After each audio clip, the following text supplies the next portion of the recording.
A lot of men in their 40s, 50s and 60s start to feel old, not because they're actually old, but because their joints and their tendons and their muscles are creaking and aching, making them feel much older than they actually are. They can't do a lot of the things that they used to do when they were younger, in their 20s. And it's simple things like bending over to pick things up, putting shoes on without struggling, tying shoelaces, running upstairs, lifting, stretching, reaching overhead, twisting round. All of those kind of movements that used to be easy, but for some strange reason have become really challenging. And that's what's making you feel old. Anyway, if you're new here, I'm Tommy, and all the things I talk about on this channel are the things that I actually do myself to stay lean and capable at 51 years old. And don't forget, if you'd like to get on the mailing list for my Sunday morning motivation email, and also to get my free high protein lunch recipe so you don't have to take that rubbish lunch to work with you anymore, then links in the description. Anyway, less waffle, let's get into it. The first mistake that most men make is waiting until something really hurts until you start caring about it. Now, what I'm talking about there is I'll often see people at work and what have you, and they're struggling with aches and pains and stiffness that probably came on over months and months and months and months, but it's a typical male trait to ignore things and then claim, oh, it's suddenly come on. No, it didn't, and you know it didn't. What you need to be doing is making sure that you're looking out for those things and dealing with them in advance. So that means working on your flexibility, working on your stretching and your balance, all of those things before it starts hurting, before it's painful. And if your joints are already painful, if your tendons are already stiff and inflexible, then don't wait for them to get worse. You actually need to start doing something now, today. Start a small stretching routine. I've done a video on it a few weeks ago, 5 stretches that you must be doing. It's worth having a look, because the thing is, as soon as you start improving your flexibility and your mobility, your tendons become much looser and everything becomes much easier. So the second mistake that men make is training through pain like it's some kind of personality trait, like it's some kind of badge of honor, like as though you're doing better than other people.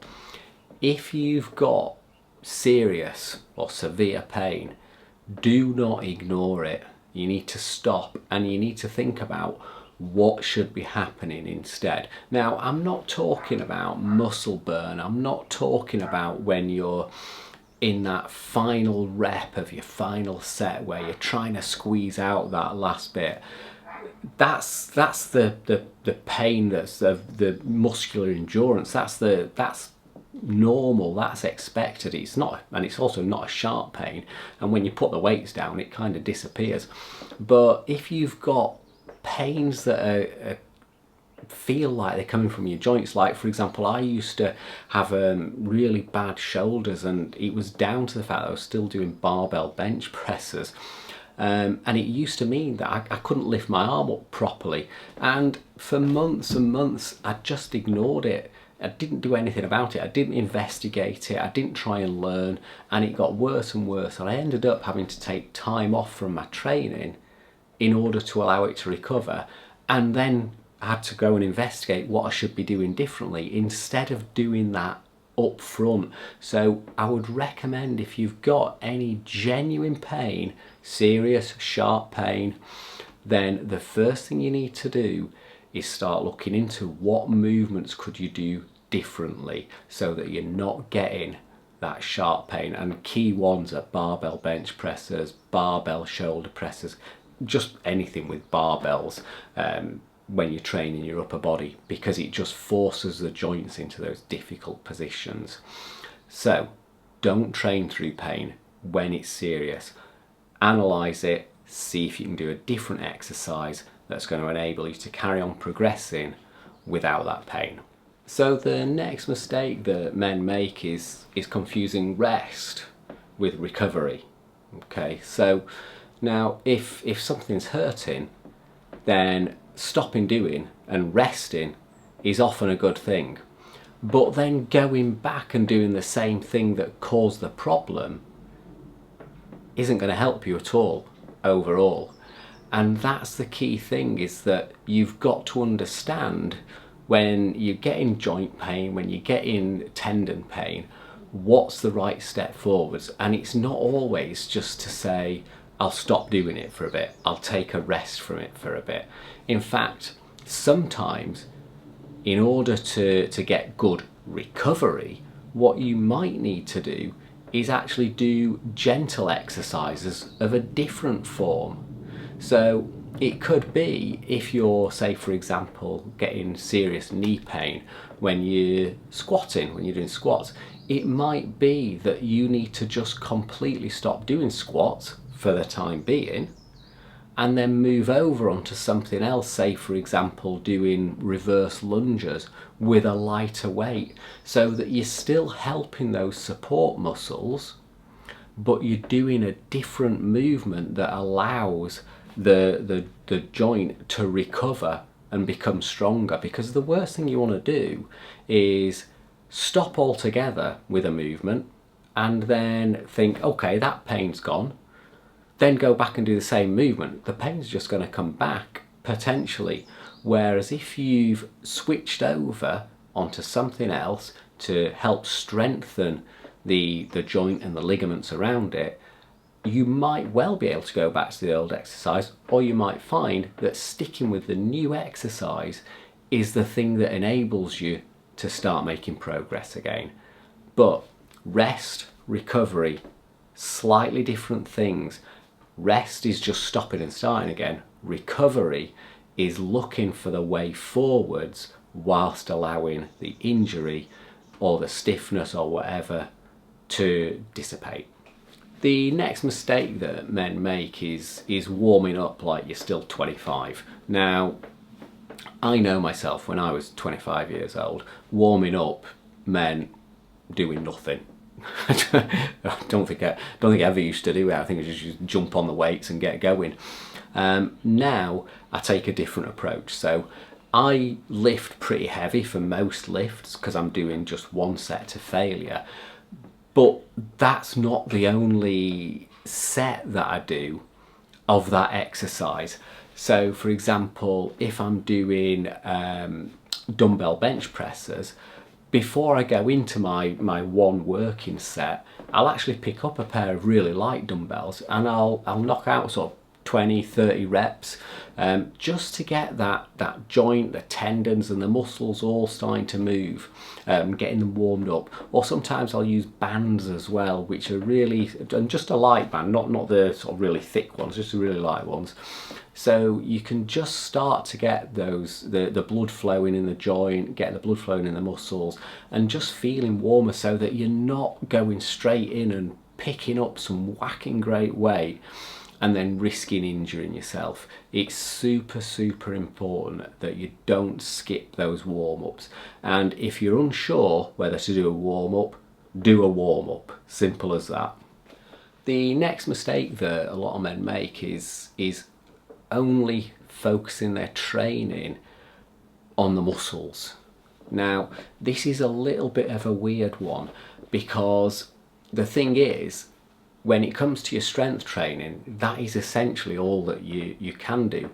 That's why you need your flexibility training as well, because when you're getting into some of those more difficult stretching positions, what you're also doing, well, you are activating the muscles a bit, but what you're also doing is you're putting the tendons under tension as well. And what that does is that's activating all of those sort of support areas that you need when you're lifting heavy. And I know a lot of people will say to me, well, surely if you just lift heavy, then those support muscles are going to get activated as well, and it's all going to be fine. Well, yeah, to an extent, but 40s, 50s, 60s, we need to be a bit more intelligent about it, and sometimes you need to be training those support areas by doing the stretching, so that you're not putting the same levels of weight onto them, and that you're allowing those tendons and joints to get that flexibility without being under load. Super important. Don't skip that out. Okay, so the next mistake that men make is letting joint pain become a part of their identity. You know, the guy, the one who's, oh, I've got a dodgy knee, oh, my shoulder's always out, oh, I can't do that, it's my hips, my hip flexibility. That's not an excuse, not a reason. You cannot just keep having that same old problem and saying, oh, it's just me. And the thing is, I know, because I did it myself with my shoulder pain. Just for months and months I allowed it to linger on, because I just thought it'll eventually clear up, or maybe it's just the way I am, and that I just have to accept that I struggle to put my arm up like that. It was just dumb on my part, and you shouldn't allow that to happen. If you've got an ongoing joint problem, you need to look at what it is that's causing that and make alterations. So for me, it was getting rid of the barbell bench presses and barbell shoulder press. By getting rid of those and changing to using dumbbells, the problem just went. I don't have any shoulder problems at all now, and for months I suffered it, and that's because I was stupid. And you need to make sure that if you've got the similar sort of problem, whether it's shoulders, hips, knees, if you've got a problem, it is most likely down to the way in which you're lifting or the exercises that you're doing as part of your lifting. So it's worth having a look at those exercises and changing them, even if it means that, you know, you feel like you've been making really good progress on a certain set. But if you're making progress but you're causing yourself joint damage, you're not making progress, because it's going to come crashing down. So it is worth making changes and swapping out and learning about the exercises that are going to enable you to overcome that joint pain, instead of just allowing it to become part of who you are. So they're the joint mistakes that men in their 40s typically make. Now, it's not about training scared, it's not about pussyfooting around, it's about training more intelligently and thinking when you need to swap things out, when you need to train your tendons more, when you need to do more flexibility work. But it's not about ignoring pain, ever. So, anyway, I'm Tommy. This is Six Pack 50. Don't forget, if you're enjoying this new unscripted content, please let me know in the comments. Don't forget to bind the like, and of course use that hype thing as well. And if you want to know about what is it you might want to know about? Why some men are still soft even when they train hard, I suggest the next video you watch is this one right here. Give it a click. Go on.